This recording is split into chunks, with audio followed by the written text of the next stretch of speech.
go easy on yourself in the short term, and because usually we overestimate what we can achieve in the short term and underestimate the long term. In the first 5 years of becoming full-time in property, give yourself a bit of a break. That's the learning years and the growing years.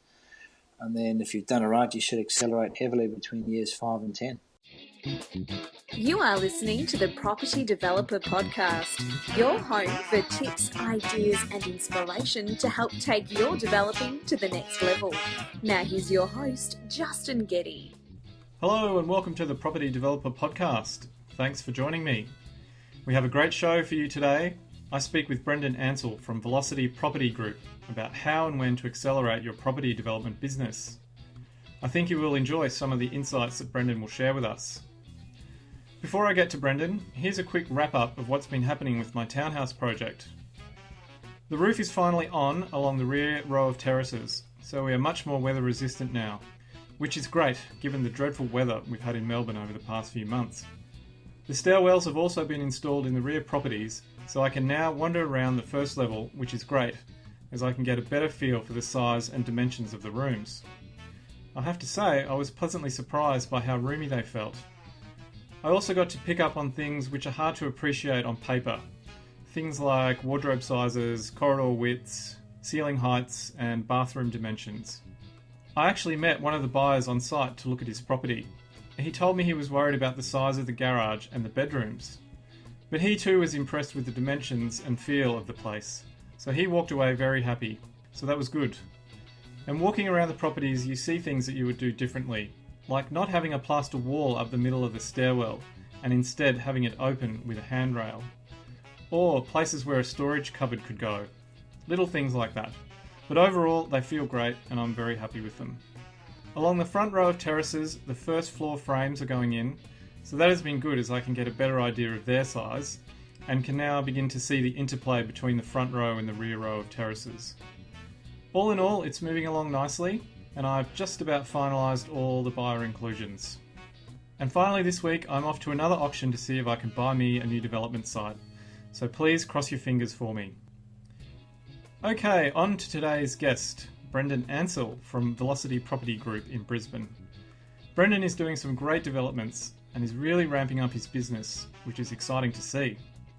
Brendon moved from South Africa to Brisbane in the 90s and started out with $50 in his pocket. Today his business is running around $130 million in projects, so that's some change. During our conversation we talk about how you go from doing a small 2-lot subdivision to running multiple projects, how and when you can accelerate your developing enterprise, and how to create a strong foundation for your future business. We also touch on what to do when you have 3 staff members all with the same name. Being of South African heritage, I was keen to find out what Brendon's favourite food was. I'm from South Africa, so we're big meat eaters, so I have to say it's probably a big steak or something like that. My brother-in-law's South African, so he also loves his meat. Yeah, the joke is in South Africa, if you want salad with your barbecue meat, they give you chicken. Yeah, I think my dad would also like that. Now, Brendon, you've got a bit of an interesting background because you migrated to Australia from South Africa, is that correct? And yeah. You sort of... 20 years ago. 20 years ago, yeah, to sunny Redcliffe. That's it. So there wasn't much happening in Redcliffe in those days. No, well, I don't think there's not much happening in Redcliffe these days. No, bit more, but yeah, it's a retirement village. Yeah, so for those that don't know, it's a sort of small town just north of Brisbane, made famous by being the hometown of the Bee Gees. Yes, correct. They were probably kicking around when you were back there then. No, that was late 90s, I'd say. They were long gone in the 60s. So can you give us a bit of a background about your history and how you got into property developing? Because it's a bit of an interesting journey, I think. Yeah, I mean, I've always been interested in property. As a kid, I loved moving around, which is unusual. You know, most people like stability and staying in the home that they're in. I love the variety, and my parents used to renovate properties in South Africa. Not massively successfully, and sometimes we had to move for negative reasons. But I just enjoyed moving around. My mother was an interior decorator, so I used to trek along with her to a lot of appointments and hang these massively heavy curtains you had in the 80s, the big valance heavy things, and it's probably why I got big shoulders. But I enjoyed it. So I guess at some point I gravitated back to property after trying many different things. I was a semi-professional cricketer for a couple of years, playing in the UK and New Zealand and all different countries around the world in my early 20s, which was great fun. Ended up staying in London and moving into investment banking, which is, you've got some special favours coming from cricketing backgrounds. So sort of went in the back door that way and learnt as much as I could. So while everyone else was partying in their early to mid-20s, I was just working very long hours and learning as much as I could and saving as much as I can. So I actually bought my first property nearly outright in Brisbane in around 2001. And then I bought it from overseas, which was a very challenging experience. And then Brisbane hit a massive boom, and I thought I was a property genius because I bought something. Only when I got back about a year later did I realise that everything went up. So, but it gave me a good start. I was disciplined, I saved hard, and it gave me a good start. So that accelerated from there, and then moved into finance broking, which I did for many years, and had a reasonably successful company called Velocity Finance, which we still maintain some ownership in. It's just managed for us now. And then, about 6-7 years ago, went full-time into property. And were you a bowler or a batsman with your cricketing career? I was a bat and a very poor, lazy leg spin bowler. Oh, really? I was originally an opening bowler in South Africa. I was an all-rounder, but apparently once you start playing more higher grades, bowling 6 bounces and over and giving the batsman a spray is not a legitimate strategy anymore. Yeah, well, I grew up playing a lot of cricket, so something I miss, but the body doesn't hold up that well anymore. No. And so tell us, Velocity, how did that come about? I think you started off with a dual lock project, is that right? We've done a lot of different things over the years. Probably early to mid-thousands, everything from trying renos to... I didn't enjoy renos. I found them difficult, and I'm not very handy with my hands, so gravitated more towards new house builds. And then in terms of development, started out, as most people do, with splitter blocks in Brisbane, splitting into 2 lots and building 2 houses and selling them off. And that's generally where it's a good place to start, because you get to learn, the development process without piling into something massive, which some people forget and try and accelerate that process too fast. But you always gravitate back to your level of knowledge and skill set. And so can you wrap some numbers around Velocity at the moment in terms of revenue or project value, number of units, those kind of high-level numbers?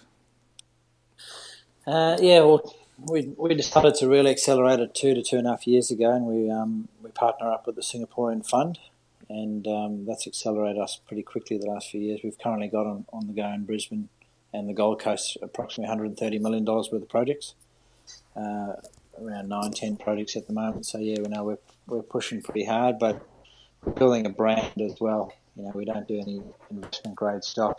We're very much focusing on high quality, high end owner occupier stuff, and trying to become a specialist in that space. And then do you do all the sales and marketing yourself, or do you engage local agents to help you with the selling? Yeah, we still deal with external agents, but we're controlling that ourselves now. We haven't found the right sort of fit in Brisbane who can fit that sort of branding aspect of it. The stock standard everyday brands don't gel with us anymore, and there's not a great skill set in Brisbane for selling off the plan. I think our market up here is very conservative compared to Sydney and Melbourne, so they tend to wait for something to be finished. So that's not an option for us. So we decided we can sell ourselves and our projects better than an external party can. So we've got our own internal agents now. Okay, and then why is that? What do you think the skills that your own internal resources will bring to that off the plan selling process? Well, one thing we want to be in the market is authentic and genuine. So when a buyer comes in to see us, we want to engage with them directly and personally, and I sit in with a lot of those meetings. And we want to fulfil their need, and we want them to be happy in our projects because we've got to deal with them moving forward and post completion, and we want them to refer family and friends. So if the unit's not right for them, we don't sell at we provide a service and a product to a need, and we're generally selling into a more sophisticated market anyway. So you can't sell at them. They're generally quite wealthy people. They've been around a long time and they're experienced in property. So they can make decisions quickly and easily, and they can understand quality and what you're trying to achieve. So a good example is our project at Burleigh at the moment. We've got a site in the Burleigh headland looking up the beach towards Surfers Paradise, magic spot of the Gold Coast. And instead of doing something very high density there, which would have a lot of resistance to a lot of wealthy neighbours in that pocket, we did 9 premium penthouses, starting at around the 1.7, 1.8 mark, going up to 3 million. So those buyers are very sophisticated. So we did a quiet release to the market, just a local invitation only to the local community, and we sold 5 out of 9 off market in the first week, and took it off the market. So their neighbours who are living in $4 or $5 million homes, they're very sophisticated. They recognised instantly the quality of the product, the rarity of it, the size of and then the level of finish. So yeah, I saw the design of that on your website and it looks awesome, and I want to come back to that shortly, but I'm quite interested in this idea of you building up a brand. Can you share with us, when you talk about building up a brand, what does that mean to you and what are you trying to achieve? Yeah, well, brand recognition is far-reaching. It's as much value, if not more, than your P&L and profit. So if you speak to any analysts or fund managers, they'll talk to you about brand and brand recognition and a consummate value of that. So in some ways, we are applying a stock market approach to a property business. So we are preparing to possibly list on the ASX later this year or next year. So we've got to think in that manner. But also, we don't want to reinvent the wheel. We just go to the top of our tree in our industry, and we can learn a lot of those companies. Companies such as Mirvac, Stockland, Sunland, who are recognisable brands and quite easily sell their product on a day-in, day-out basis because their brand is trusted and reliable. But our focus is building that brand in a high-quality company, so we've got longevity. So we stay out of the market cycles of booms and busts, and we can ride through those periods because we're stable. And we're not doing it solely for profit, and we're thinking long term. Yeah, I'm interested in that idea of long term. So at what point along your journey did you think, okay, I'm going to create a business that's got $130 million worth of projects underway? I didn't set out specifically to do that. I would say, when you read inspirational quotes and those sorts of things, I'm not someone who sits down and writes down goals because I almost find that limiting. So once I've got a concept or I've got an idea, I've tried not to put a cap on it or place a bubble around it. We'll go at 100 miles an hour within our capability. Obviously, we've got to catch up quickly now with the right amount of staff and resources. That's always a challenge. But yeah, I'm not someone who's still or is happy with the status quo. I want to keep pushing boundaries and I want to do something different. I find it in general Australia is quite a conservative country, and I'm an observer. I watch other businesses and other property companies, and that we want to do something a little bit different. For me, it's a little bit boring to just do the same thing as what everyone else is doing. Sure, but there must have been somewhere along the line where you went, well, I can do more than a splitter block, or I can do more than 3 townhouses or 4 townhouses, and it's a big step, I guess, 2 or 3 years later, having multiple projects on the go with significant amount of money. Yeah, our acceleration is pretty fast, but the preparation was, there's an old saying, 10 years to become an overnight success. That's pretty much, that's pretty much our situation. There was a good 5 to 6 years of preparation, and remember, I was a finance broker, so I was funding and raising capital for other developers for 5 to 6 years prior to doing it myself. So that's an accelerated learning process, and I got to learn off their mistakes as well. So we didn't have to go through a process of, we've never had an unprofitable deal. I've sold a site once for what I paid for it and had a very small loss, but we've never actively built something and lost. And that site was in the GFC, and it turned out to be a fantastic decision. The ones you let go are more important than the ones you go ahead with. And so what were those lessons or the mistakes that you saw as a broker that you've taken and ensured that you don't repeat in your own business now? Yeah, not so much property lessons, but more personal lessons. One thing, we don't have a big ego in the office, and we don't have any of our staff who have big egos, or we're all learning. And I think you can be in property for 50, 60 years and still not know everything. Harry Triggerboff's well into his 80s, and he's probably learning new things every week or month because the market changes. So you've got to be versatile. So ego is dangerous in our business. People had massive egos and thought that they were the duck's nuts, so to speak. That they tend to be the ones that have problems, because you can only control what's within your sphere of influence. You can't control the bigger market. You can't control the property market. You can't control interest rates, trends.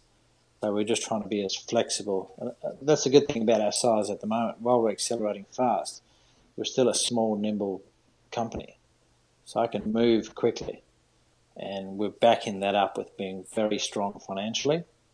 Obviously, we sold half of Velocity to a Singaporean fund for a specific reason, to give us that underpinning so that we can accelerate quickly, but not outside of our capability. Yeah, I noticed that you've probably got about 6 or 7 staff, and I noticed that 3 of them are called Phil. How does that work? We can kind of yell out the door for for Phil, and 3 people come running. Yeah, we have got 3 Phils, unfortunately. I think we've got 7 or 8 staff now, but yeah, a big percentage of Phils. So I just shout out my door here, Phil, and then I get three responses. Well, there are varying sizes as well. One Phil here is very large. He's ex-casino security. So it's big Phil, medium Phil, and little Phil. I'm keen to hear about your preparations if you're going to be publicly listed. Like, what kind of things do you need to put in place to be able to list on a stock exchange? Because you're fairly rigorous with your reporting, don't you, and with what you divulge. Correct. Yeah. I mean, it is probably too early for us. It is very ambitious, and it's very early for us. However, our Singaporean partners have done it before. So my job is to look after the property side. It's their job to control that listing process. So, obviously there's a process we've got to go through. I'm leaving that up to them. Majority of our funds will be raised through Singapore. But yeah, it's very ambitious, but the idea is to accelerate. It's going to accelerate us to a whole other level. I think there will be a downturn in the next couple of years. And we want to always think countercyclically. So we're finishing off a few projects now. We have other projects midstream where there's significant amount of pre-sales, and then we're very specific about the other projects moving forward. We have a high commercial component in a lot of our new projects, or very boutique upmarket. Like Gold Coast is going to be a great market for 2 years. It's absolutely going crazy down there, and it's got some legs in it. But once the Commonwealth Games finishes in Queensland, I think there's going to be some issues, and we want to go into that market with a significant amount of cash up our sleeve to take advantage of that next cycle. Yeah, I was talking to someone who's based in Brisbane, a finance specialist, and she mentioned that with the Brisbane market, a lot of the big lenders are really essentially micromanaging a lot of the projects that they're funding. How are you finding it on the ground in Brisbane, and are you having to sort of very carefully manage your projects at the moment? Yeah, the banks really like us. So they like our model, they like our business model, they like our backing. So, and we're sticking to project size of between 10 and 40 apartments or townhouses and mix of commercial in there. So we're not going to deviate from that model. We're not going to be tempted to go and make a gazillion dollars on a 200 unit project. So from their point of view, they know we're very clear about what we're doing, and we're also underpinning it with holding a lot of commercial assets as we go. So we're backing that up with commercial rental income. So they like our model, and we're having no issues with funding at the moment. Well, that's good. Conversely, we're seeing a lot of other new developers or people new to the game having a lot of issues. So that's positive for us. Those sites are now getting brought to us. We sat out of a lot of premium inner city markets the last 2 years because the land prices were just too high, and that's coming back around full circle. So, given your experience to date, if you're sitting down having a drink with a fellow developer, what advice would you give them? What are the things that you've learnt along the way that sort of stick out for you? Yeah, tough because I'm not like everyone else. I come from a different perspective. I landed in Australia with $50, no skills and no contacts. So my context of the world's a bit different to everyone else. My risk profile is a lot higher, although as I'm nearing 40, my risk profile is changing. You want to chock the blocks as you go, so to speak, to underpin it, which is what we've done. So I'll just say think counter-cyclically. Don't buy into the media, the negativity. Just do the opposite of what everyone else is doing, and there's going to be some great opportunities in the next few years in all major capital cities. So prepare for it, get ready. But the main thing is to start with knowledge. You can't beat that. Like I said earlier, you always gravitate back to your skill set and level of knowledge. So push the boundaries as hard as you can, but catch up as quickly as you can with their knowledge, which is real life on the street knowledge plus technical. So constant learning, constant reading, but then trust your own instinct as well. I make a lot of my own decisions outside of advisors and everyone else. So I think that's powerful. If you can develop your own gut instinct on a site and how to assess deals, you just get in sync, and you get a feeling for the market of when to go hard and when to pull back, and when to move quickly and shift. So hopefully we've got that right at the moment. That's the things we can control, but no one's perfect. We have lots of challenges and issues and things that we need to work on. The things that I can't control are a high level of frustration for me. I'll be very wound up. We're having lots of issues with Brisbane City Council at the moment.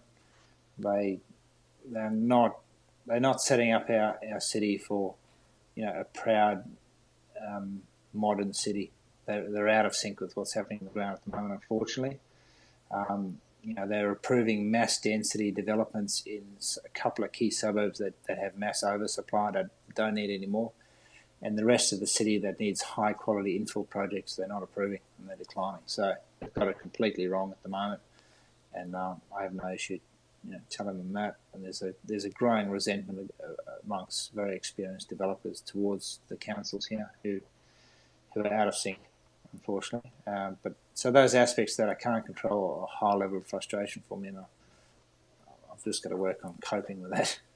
Yeah, it's interesting you should say that, because I sometimes look at Brisbane, because I'm from Brisbane originally, my family still lives there, and Brisbane is one big homogenous city run by one council. So I guess in some respects that's easier because it's consistent across the board, whereas in Melbourne you've got different councils across the whole city. So it can be very different suburb to suburb, and I guess sometimes that can be frustrating, but I guess perhaps in the situation that you're talking about, it could be beneficial where one council has a different view from the neighbouring council, say. Yeah, unless they go through a period where they are excessively harsh and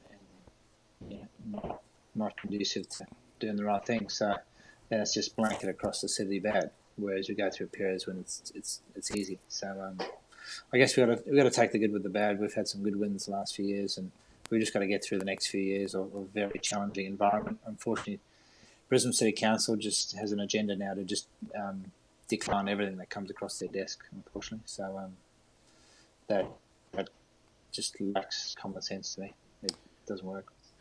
It's interesting that you should mention a challenging environment, because I wanted to ask you, if you are in a challenging environment, what are the things that you need to focus on? Well, I mean, if you study every successful person on the planet and try to come up with key consistencies, the single main one that everyone will tell you is just keep going and persistence. So, you know, we're having issues with some sites at the moment. We just keep going. We can't stop. We can't change. I don't want to put the site back on the market to sell. We just keep pushing ahead. So it's just persistence. Persistence always wins. So we'll get there in the end. Yes, persistence is definitely key.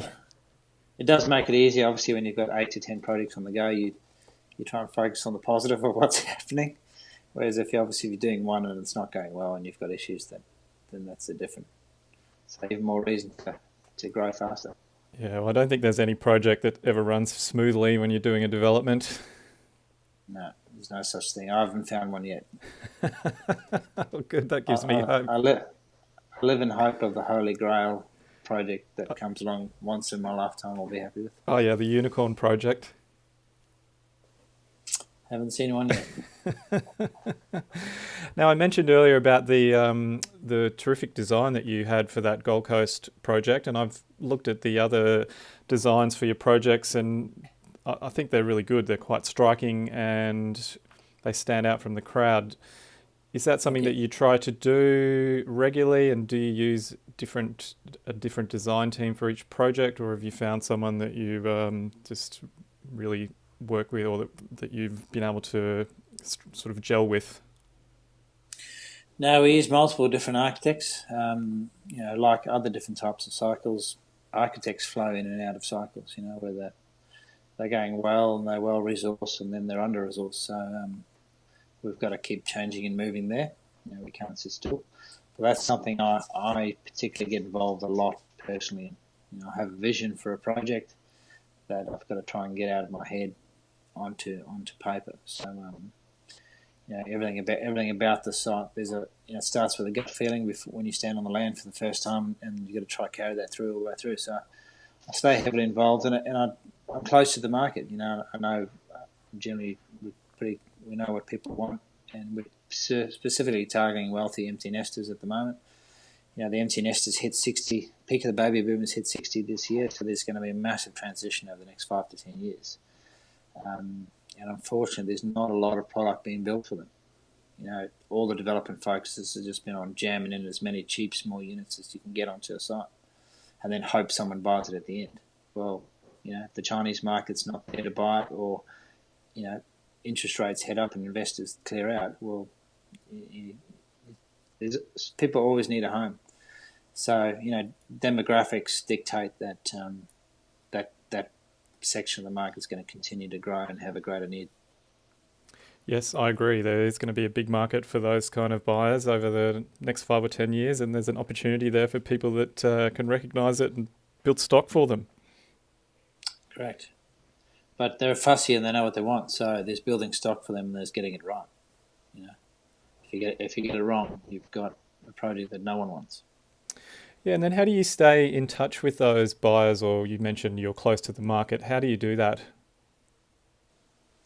Yeah, just engaging a lot with them. I mean, obviously the Burleigh project's quite unique. We've got some prominent people who've purchased in there, and their apartments gets customised for them. So the penthouse buyer who we're working with at the moment, we've had a number of different meetings with them, and if they're paying that sort of money, we've got an in-house interior designer full-time. So she works with them to customise it to what they want. So if they want a fireplace, they get a fireplace. If they want to change colour schemes or tiles, it happens. So that's just going through that process, obviously gives you a good insight into what they need. And it's different per person, but there are some consistencies. They're thinking long term. It's a move they're making before they, are too old to enjoy their life. So they're thinking 20, 30 years they'll be in this property. So they spend a lot of time on the finite details. Okay, good. And then planning-wise, what kind of planning do you do? So you must be looking 2, 3, 5 years out. What kind of planning process do you go to or go through, or do you not? Do you just pick up sites that come up because they're good opportunities? Yeah, it's going to ebb and flow with the market. So sometimes we have a flurry and we buy 3 or 4 sites in a short period of time, and then we acquire for 6 months. The main thing is not compromising on the quality of the sites. We only buy in the best locations in Queensland, in the best suburbs, in the best streets. So we can't compromise on that. So if it takes 6 months to find a deal, we'll find it. And we do other little things in between. Little commercial projects. We're doing a few little commercial projects in Bulimba, which is a very premium suburb of Brisbane. We're doing coffee shops, bars, restaurants. That keeps us busy in between, and it's a basic monopoly strategy. We sell the greenhouses and keep the red hotels. You should trademark that. Yeah, it's not new. The board game's been out for a while. You don't hear enough developers talking or using monopoly analogies in their business. Yeah, I'd say we're not really a full-time developer. We're more a developer / investment fund / investor. I'm trying to pick the best parts out of every theory. Good. Some people, but if we look at the main, obviously the type of companies we're trying to emulate are companies like Stockton. They do a subdivision, sell the subdivision out, and buy a shopping centre. And when they go through periods like the global financial crisis, they've got that underpinning of strong commercial assets and rental income to see them through. Yeah, I wanted to ask whether you sell all your stock or whether you retain some of it. Yeah, we try and keep. Our formulas, everyone's a bit different. Our formulas we want to hold something for cash flow in each project, but our debt levels have to be negligible or nothing. So we might have mixed-use projects. We'll sell out 90% of it and keep the last 10%, which is usually unencumbered. So that's very pleasing to the banks as well. They view that very favourably. All right. So then, in our investment holding side, we've got very low, negligible debt levels. Oh, that's good. So then, 10 years from now, where do you see Velocity Group being then? Probably in the top 5 to 10 property companies in Queensland at least, and we'll certainly be in the other states by then. I think certainly within the next 1 to 2 years, we'll look to get into Sydney and Melbourne. Hopefully all markets come off.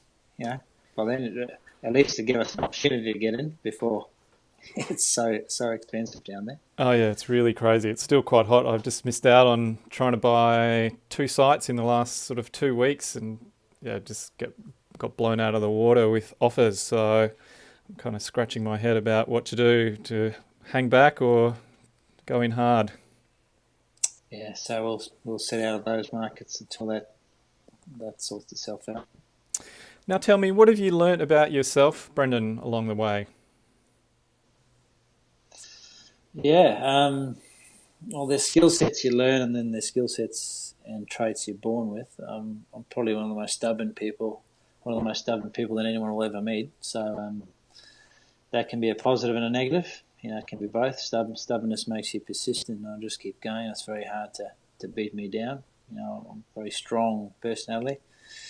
And then conversely, the flip side of that is that if you're trying to inspire people to join you on the journey, and you're a hard nut, I'm a very hard worker myself, so I've had to soften a bit to bring in staff and grow a business, so that not everyone's like me, and people have different ways of doing things, and that doesn't mean they're less effective. And having a bit of yin and yang, like our office manager, Big Phil, is a very, very experienced man, but is great with people. So I learn something of him every day, and how to deal with consultants and councils, because bringing out the big stick is not always the best approach. You've got to rotate between the carrot and the stick. Oh, good. All right. Well, then you must be somewhat conflicted when the Wallabies play the Springboks at Lang Park. Not yet. We're at that crossover point now, I'm told, where only over 20 years you can genuinely call yourself an Australian. But when the Springbok jumper goes on, I can't help it.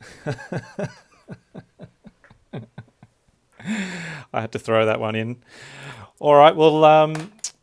Other than I just picked the winning team. Yeah, well, that's not usually Australia, so you're probably better off sticking with the Springboks for the near future. Now, tell me, what's your top tip or one thing that you would suggest to a developer that they focus on? Yeah, if I give you one tip is go easy on yourself in the short term, and because usually we overestimate what we can achieve in the short term and underestimate the long term. In the first 5 years of becoming full-time in property, give yourself a bit of a break. That's the learning years and the growing years. And then if you've done it right, you should accelerate heavily between years 5 and 10. And just keep learning and growing. So when you say go easy on yourself in those first couple of years, what do you mean by that? Well, property is a medium to long-term vehicle. It's very difficult. If you're selling, I don't know, meat pies, for example, you can make it in the morning and sell it 2 hours later. Property is not like that. So it takes you, if you get into development in Brisbane, it can take you 2 to 3 years to finish a project. So, just patience. Patience is key. And that's very hard for someone like me. I have no patience whatsoever. I want everything now. So, in years 1 to 5, it's growing. And it's really 5 to 10 years before you accelerate. And the other thing is find a mentor. Like that is massively powerful. There's organisations you can join. We've rejoined with the UDIA this year.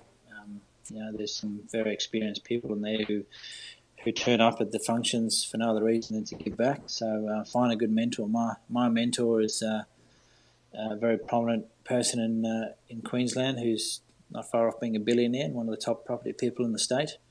So it's pretty hard, find someone like that, and but be conscious of their time. I specifically made a donation to a charity of theirs without asking for anything back, and lots come of that. He single-handedly shifted my mindset on what's possible, giving you a far greater perspective. So find a great mentor, be respectful of their time, get whatever you can with them.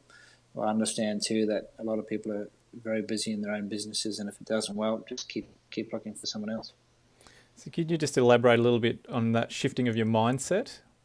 What was holding you back, or what switch has flicked to sort of give you a bigger vision? Well, everyone's got that perspective. If you thought back to when you were maybe 10 or 12 years old, the world's biggest problem that you had back then, like your skateboard breaking, if you look back on it now, it's pretty minor. So when you're stuck in the problem at the time, it seems serious, but a mentor can help you lift you out of that. And when you focus on a bigger picture than yourself, the problems tend to solve themselves or get solved some way or another, because you're in solution mode. You're not stuck in problem mode. So you can't come out of the problem until you've changed your mindset into solution. So what he's helped me do is just get out of that. We recognise that's a problem, but that's where you're going now, and to think bigger. I was doing 4 or 5 years ago, I was just doing one project at a time, and just, he would question and pull me and go, well, why? If you know how to do one, why can't you do 10? What resources do you need to do 10 as opposed to 1? Well, you need access to capital, and you need, staff and people to assist. So both are equally acquirable. You just go and get that resource and solve that problem. And there'll always be a problem themselves, so just expect it. Great. Well, it sounds like you're definitely on the way to doing something big and inspiring, so congratulations to you for that. Thanks, mate. Yeah, no, we're trying hard, and watch this space. So if people want to find out more about Velocity Group, where can they go? Yeah, our website's being developed at the moment and upgraded all the time, so there's plenty on there. You can Google me. They're welcome to shoot me an email. It might take me a while to get back. If anyone wants to just shoot me an email and ask any questions, I'm open to it. It's all part of the journey. Plenty of people have helped me along the way, so that's how it works. You gotta give back and help others. Awesome. Well, Brendon, thank you so much for being on the Property Developer Podcast. I'm very grateful to you. Thanks for having me. Appreciate it. And best wishes with the rest of your projects. Thanks, mate. Good luck in Melbourne. See you. Bye. Okay, there you go. another developer really going places. And what a great story about a guy landing in a new country and really making a go of it. I really enjoyed speaking with Brendon. I took a lot away from our chat. I think the biggest idea that stuck out for me was this notion of giving yourself 5 years to understand and learn your business. It is in these early years that you can really lay the foundation for a strong, sustainable business by understanding what you do best and how you can do it better. Once you have that foundation set, then really look to accelerate your activities from years 5 to 10. I think this is really solid advice, as often people can be undone by trying to do too much too soon and then falling over. The second thing that stuck out for me was around finding a mentor. The right mentor can give you perspective and ideas that can help you grow and learn. So find someone who has achieved what you would like to do and emulate them. They can help you see beyond problems or suggest ways to solve issues. Brendon suggested joining an industry group to network with people, and that may be a way for you to find someone suitable. The third and final point I took from my conversation with Brendon is to be focused on the type of developments you want to do. Don't get seduced by bigger projects if you have a model that is working for you, especially in buoyant markets. It is easy to be dazzled by the prospect of greater profits, but don't come undone by chasing something that you are not ready for. As I remember hearing about financial investment, earn the right to invest in riskier projects. So develop up a plan for what you want to do and stay focused on achieving it. Alright, there's another show almost done. Don't forget to join me on Instagram at Property Developer Podcast for my property developer porn pics. Head over to propertydeveloperpodcast.com to leave a comment, or jump on iTunes to leave a review. Thanks again for listening in, and until next time, may all your developments be a success. You've been listening to the Property Developer Podcast. Tune in next time for more tips, ideas and inspiration to take your developing to the next level. For more developing love, make sure to visit propertydeveloperpodcast.com.